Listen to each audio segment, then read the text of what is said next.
Nate Johnson never planned on using his lethal training outside of the battlefield. He'd served his country as part of the elite Delta Force at Fort Bragg, mastering the art of silent takedowns and strategic warfare. Despite the dangerous missions he'd survived overseas, he came home hoping for a life of peace in the quiet suburbs of his hometown. He adopted a lovable German shepherd named Apollo, poured all his care into raising this loyal companion, and vowed to leave the violence of his past behind. But one tragic night, that fragile peace was shattered by the very people sworn to protect it. Nate Johnson had been back from overseas for 6 months when life began to feel somewhat ordinary. He'd wake up each morning to the sun rising over the small suburban houses in North Haven, Georgia, a quaint tree-lined neighborhood that did its best to hide from the world's troubles. He lived in a modest single-story home with a neat backyard and a little shed where he stored fishing equipment and old camping gear. Every day, he would take his beloved German shepherd, Apollo, for a morning run. For Nate, these runs weren't just exercise, they were a grounding ritual, a way to connect to the world without the lens of war. Everyone in the neighborhood knew Nate on a casual basis. He was polite, mostly kept to himself, and didn't cause trouble. Locals recognized him as a war veteran, though few grasped the depth of his service. Most believed he was just a soldier who saw action, never suspecting that he was once an esteemed Delta Force operator, trained in the most dangerous missions. Nate never boasted about his achievements. He saw no reason to mention the places he'd been deployed, the classified operations he had carried out, or the countless times he had stared death in the face and come out alive. Apollo was the friendliest dog on the block. Children would giggle when the big shepherd wagged his tail at them through the fence. Older neighbors, especially Miss S. McDermott across the street, would occasionally slip the dog treats when Nate wasn't looking. Despite the breed's reputation for toughness, Apollo was gentle and playful. In many ways, Apollo was the reflection of the life Nate tried to build for himself after retirement, a life marked by calmness and loyalty, without the chaos of conflict. But the facade of peace would only last so long. Hidden tensions in North Haven began to show themselves as rumors of burglaries, drug deals, and a spike in violent crime trickled into everyday gossip. Some of these incidents were sensationalized by local media, while others were all too real. One evening, police were tipped off about a suspected prowler near Nate Street. A frantic voice on the phone claimed that a large, suspicious man with a big dog was roaming backyards, possibly armed. The caller gave a vague description that unfortunately matched Nate's general appearance: tall, muscular, a black man wearing dark clothing. Nate, unaware of the phone call, was simply out with Apollo for their nightly routine, a walk before bedtime. He often strolled around the block at dusk to help Apollo burn off energy. On the night, everything changed. Nate saw a police cruiser slow down as it passed. There were 2 officers inside: Officer David Lance, a man known around town for his strong-arm tactics, and Officer Gregory Archer, a rookie who looked barely out of the academy. They drove on, leaving Nate with only a flutter of unease, but no direct confrontation. Later, at around 9 p.m., as Nate relaxed in his living room, Apollo let out a low growl, the kind he rarely used. Outside, lights flickered, and there was a commotion of voices. Nate went to the window, parting the curtains to see multiple flashlights dancing across his yard. Through the glow, he recognized 2 uniformed officers, Officer Lance and Officer Archer, moving toward his property. From the aggression in their stance, he knew they weren't here for a friendly chat. Nate felt a coil of tension in his stomach. Not because he was afraid fear was an old companion from his battlefield days, but because he was back in the presence of an imminent threat, the very scenario he'd tried to leave behind. He told himself to remain calm. This was his own home, and he had done nothing wrong. He opened the door with Apollo at his side, calmly calling out, "Is there a problem, officers?" The glare from their flashlights forced Nate to raise a hand, shielding his eyes. Before he could say another word, the officers barked contradictory orders. "Show me your hands. Step outside. Don't move." The chaotic instructions rang in the night air. Neighbors began peeking through windows, some even stepping onto their porches, drawn by the commotion.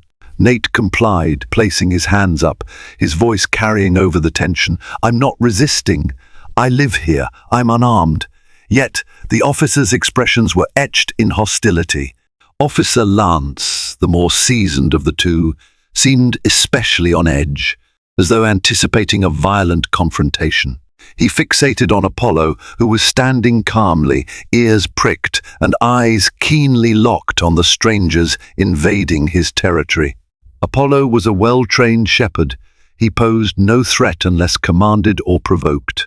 But to Lance's eyes, a large black man and his dog were nothing less than a double threat. "Keep that dog away from me," Lance snarled, stepping forward. His hand hovered near his holster. "We got a call about an armed suspect in the area." "I'm not armed, and I'm not your suspect," Nate said, forcing each word to remain even. Apollo won't attack unless, at that moment, something changed in Lance's eyes. Maybe it was the tension of the situation, a preconceived bias, or adrenaline clouding his judgment, but his expression hardened as though deciding that the dog was an imminent danger.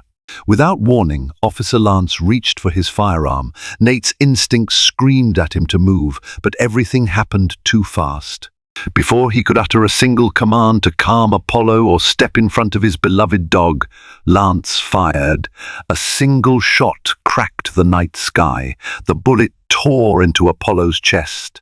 The dog let out a pained yelp, stumbling backward and collapsing onto the ground. At the sight of Apollo's twitching body, time seemed to shatter.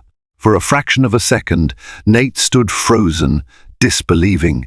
He fell to his knees, the heartbreak instant and all-consuming. Apollo's eyes flickered, looking at Nate in confusion, pain, and an almost apologetic sorrow. Nate cradled his companion's head, tears burning down his cheeks. He felt the warm, crimson stream of Apollo's blood trickling onto his hands. In that moment, something in Nate snapped. He had witnessed tragedy in war, had lost brothers in arms, but this was different. This was his faithful friend, gunned down on his doorstep. Anger rushed through him, mixing with heartbreak, forging an ironclad resolve. The two officers must have sensed that shift in Nate, because they suddenly stepped back, brandishing their weapons, yelling disjointed threats and commands. Nate was done listening. Yet, years of discipline reigned in the red haze, surging behind his eyes. A younger, more impulsive man might have lashed out in blind fury, but Nate was a Delta Force operative, trained in the apex of lethal combat, infiltration, and strategic warfare. He had measured each breath under gunfire, marched through flaming battlegrounds, and carried out classified missions with chilling precision. Now, in his darkest hour, that training rose to the surface. Officer Lance shouted, "Stay where you are! Don't you move!" But Nate had already assessed every angle Officer Archer's stance. Lance's unsteady grip, the distance to the curb, the fact that Archer hadn't yet fired his weapon. Nate gently laid Apollo on the ground. The dog had gone limp, and that realization cut through Nate's soul, but he couldn't let his emotions consume him. Not yet. He raised his hands as though to surrender, his tear-filled eyes locked on Officer Lance. Inside, he was calculating. If he charged them, he could disarm Lance before the second shot. Archer might be slow to react, being younger and possibly horrified by what just happened. The main concern was whether more officers were on their way. The entire neighborhood was likely buzzing with frantic phone calls by now. Nate didn't act then. Part of him thought there might still be a chance for de-escalation. But Lance, already agitated, was trembling with adrenaline, his eyes wild. "Hands behind your head!" he shrieked. Archer's hand quivered on his own weapon, his face painted with shock. Nate slowly stood. He placed his hands behind his head. He had to remain strategic. Once he was certain they weren't going to shoot again, he might be able to find a non-violent route. But as soon as Lance stepped forward to handcuff him, something unexpected occurred. A neighbor rushed out. Miss S. McDermott, who often slipped treats to Apollo, let out a wail. "What have you done?" she cried, hurrying over in her nightgown. "You shot that poor dog." Her voice was an accusation and a plea, cracking with emotion. "Ma'am, step back," barked Lance, pivoting to face her, gun still drawn. She ignored him, tears staining her cheeks. Then everything happened at once. Archer, spooked by Miss S. McDermott's sudden appearance, took a step in her direction. Lance, rattled, swung his aim between the neighbor and Nate. In that split second, Nate saw his opening. He lunged forward, using the precise movement he had rehearsed countless times in training. He twisted Lance's wrist, forcing the gun to point harmlessly to the side. Lance fired a shot into the ground as he lost control of his firearm. Nate yanked the weapon free, making sure not to pull the trigger. He delivered a lightning-fast palm strike to Lance's sternum, sending the officer sprawling onto the sidewalk. Archer whirled around, weapon raised. Nate ducked and pivoted, hooking Archer's wrist and deflecting the gun before the officer could fire. With a smooth twist, he disarmed Archer as well, ejecting the magazine and tossing the weapon aside.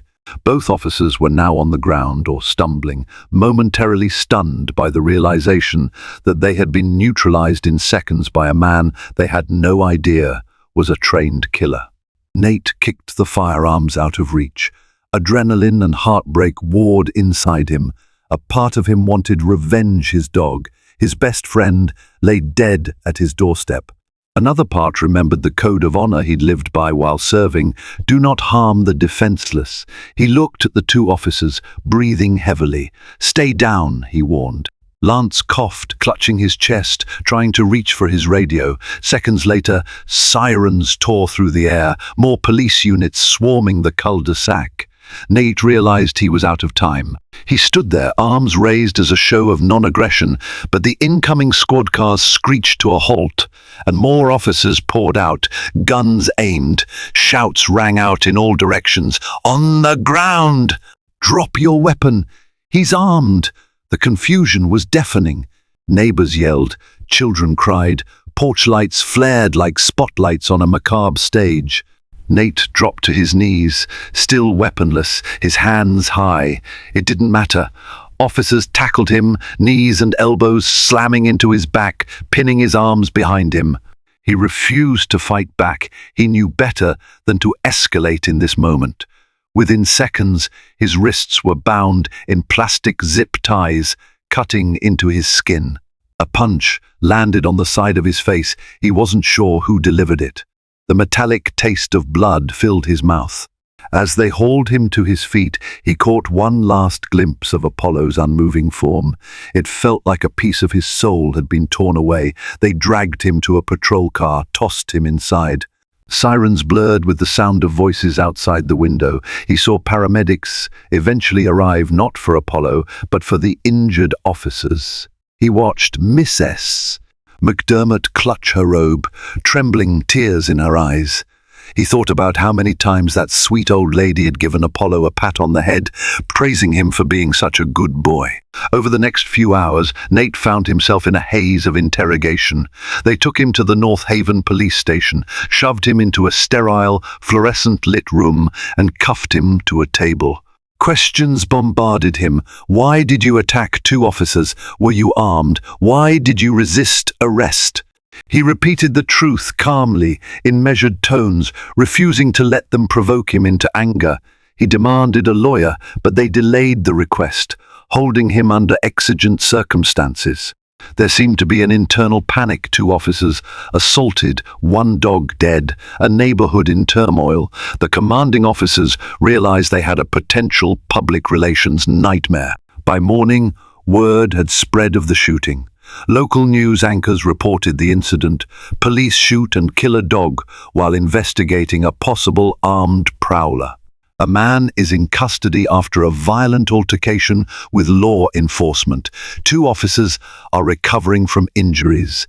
They painted Nate as the aggressor. Only passing mention was made of the dog's death. But with cell phone footage from neighbors circulating on social media, the narrative started to crack. Clips showed Lance firing at the dog without clear provocation. Another clip showed an out-of-context moment of Nate's expert takedown. Online, outrage began to build. Animal rights groups decried the shooting of a seemingly calm pet. Some African-American activists labeled this another case of racially motivated police misconduct. Words like excessive force and profiling echoed across social media feeds.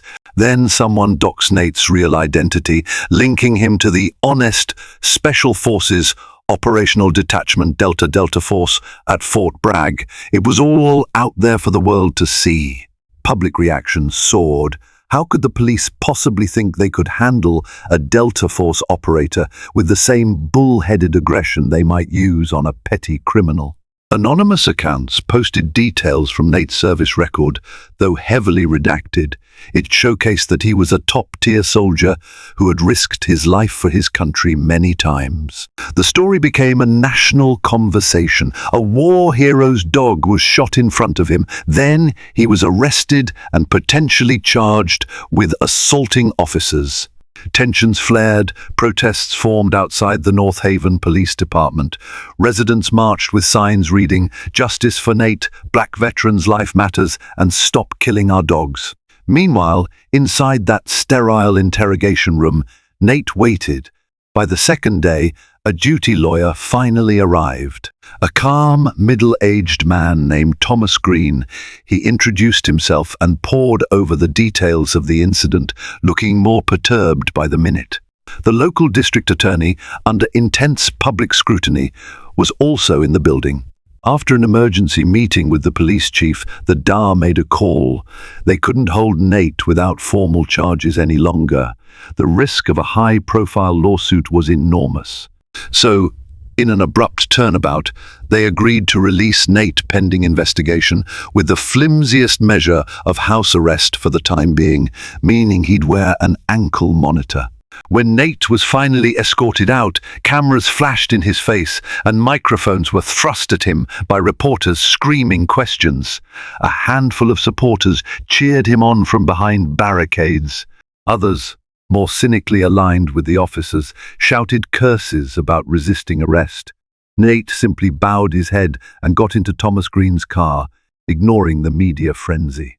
All he could think about was returning to a home that would never feel the same, stepping through a front yard where Apollo's last breaths had been stolen from him.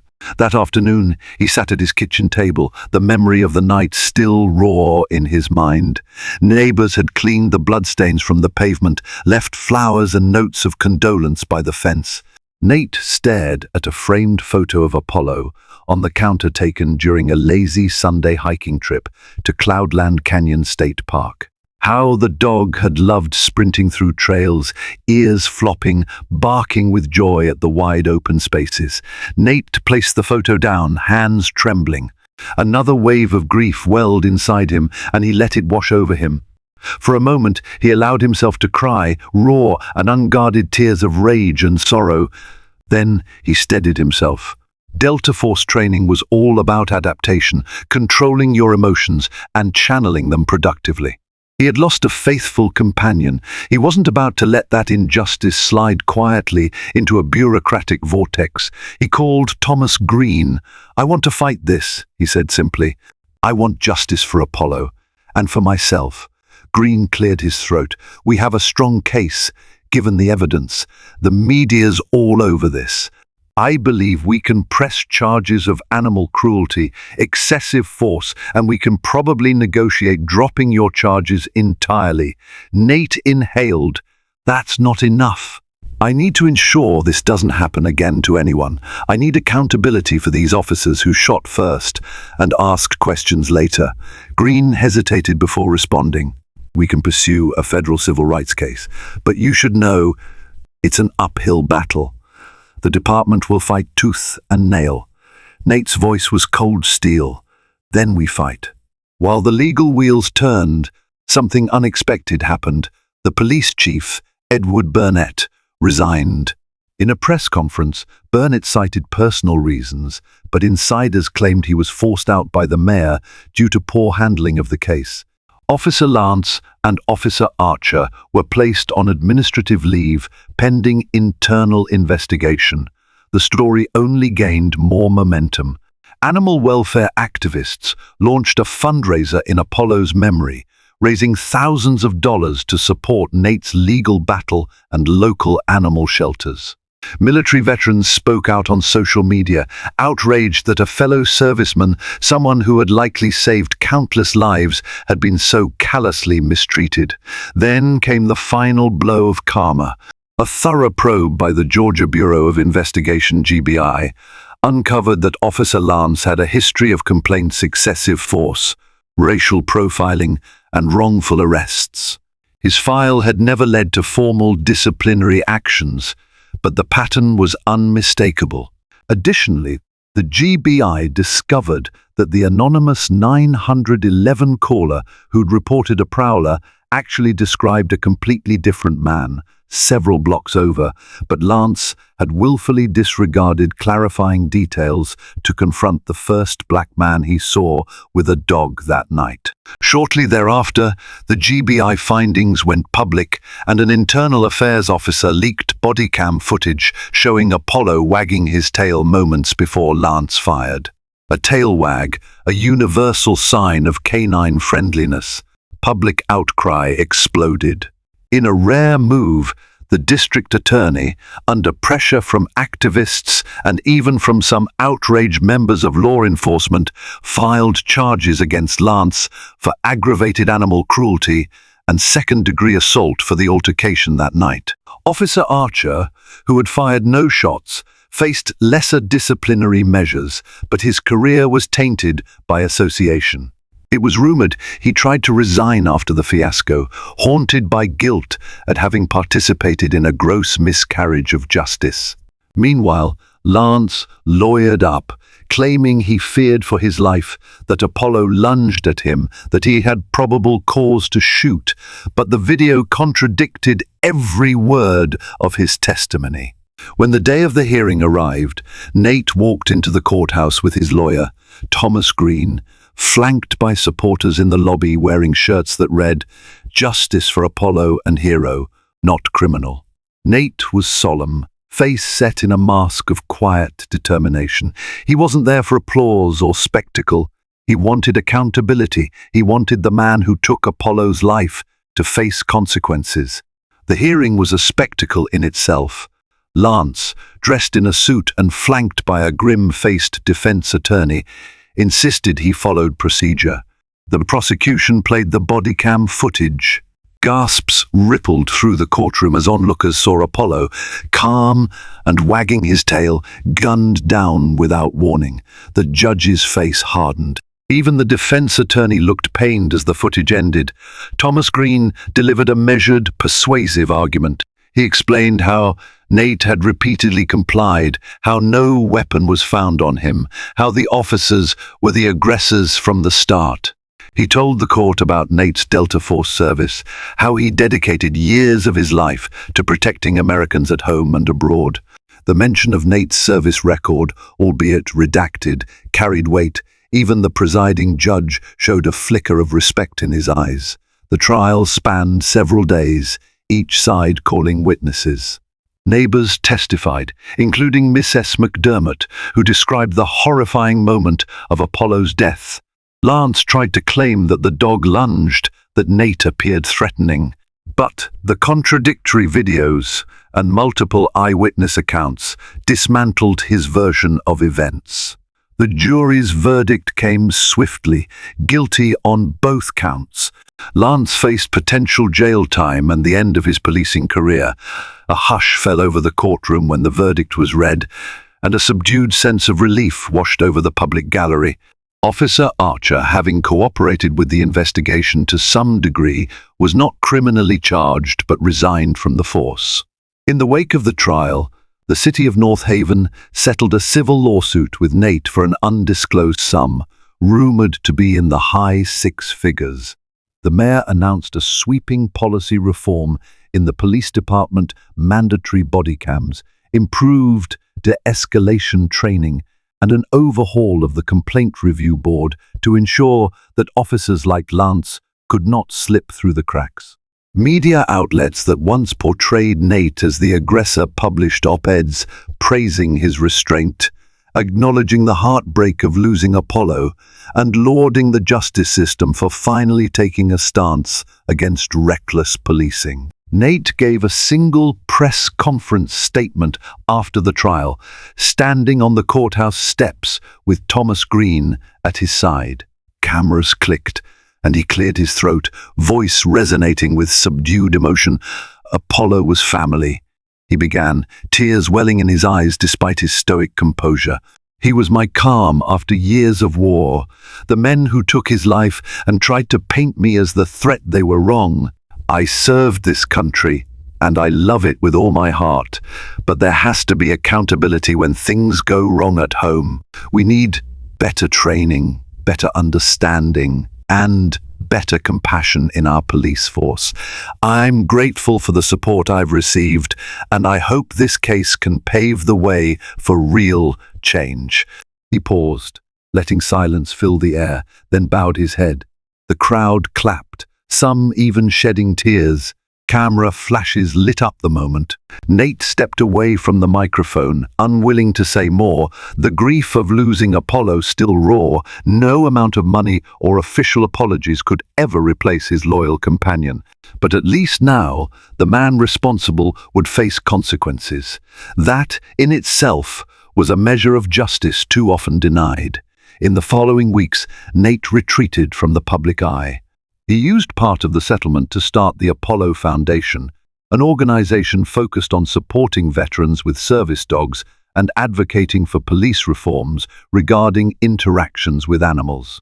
Letters of gratitude and support flooded in from people across the country, some who had lost pets to police actions, others who admired Nate's perseverance. The Apollo Foundation quickly gained traction, partnering with local shelters and training facilities to help provide service dogs to injured veterans, forging a positive legacy from a tragedy that once threatened to break Nate's spirit. Although the nights could still be lonely, he would occasionally awaken from nightmares, expecting to feel Apollo's warm fur at his bedside. Nate pressed on. He devoted time to therapy, acknowledging the mental scars not only from that night but from his years of military service. Gradually, he channeled his heartbreak into advocacy, speaking out at community events, reminding officers and citizens alike of the profound bond between humans and their dogs, and of the dire consequences when that bond is ripped away by careless violence.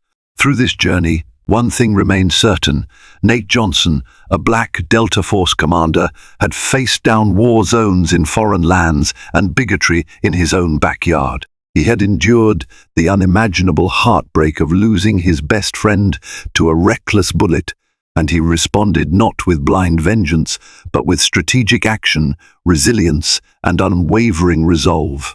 In doing so, he illuminated a path for others who might face similar injustices. And for those who had pulled the trigger without a shred of empathy, hard karma had indeed come knocking, delivering a lesson no one in North Haven would soon forget. Thank you for joining me on this harrowing journey of Nate Johnson and his beloved dog, Apollo, a story of heartbreak, resilience, and the unwavering fight for justice. We followed Nate from the moment his world was shattered by a single gunshot to the transformation of his unimaginable grief into a force for change. Through public outcry and legal battles, truth prevailed and the perpetrators faced their long overdue reckoning. Nate's courage reminds us that even in our darkest hours, we can stand up, speak out, and make a difference. If you found this story meaningful or inspiring, please remember to like, share, and subscribe to this channel. Your support helps us bring more stories of hope, perseverance, and justice to light. Together, let's continue to raise our voices against wrongdoing and champion a more compassionate, accountable world for everyone. Thank you for watching and stay tuned for more incredible stories.